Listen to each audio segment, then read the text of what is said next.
Hey, hello everyone. This is Kajol Roopchandani, a paper one educator. Now, what we are going to do today is we will be learning about the communication model today. So, let's get started.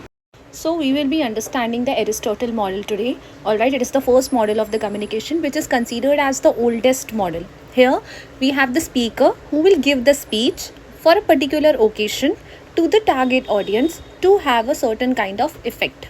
Okay, like for example, any politician party will give the speech on the occasion of the voting purpose, and the target audience are the voters, so that they can have the effect, they can win over the elections. Like this way, this is considered as the rhetorical approach.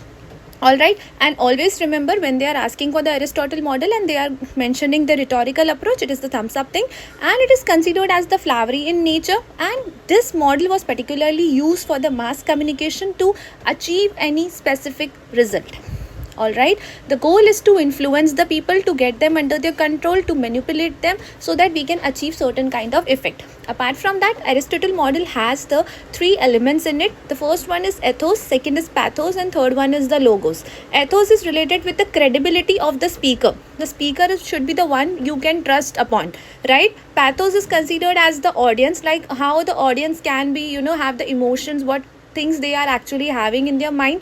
All right, and the third thing is the logos, like the message should be very logical, it should not be irrelevant out of the factual area, it should be very detailed and in a very factual manner. Okay, so that is all about the Aristotle model. See you in the next class.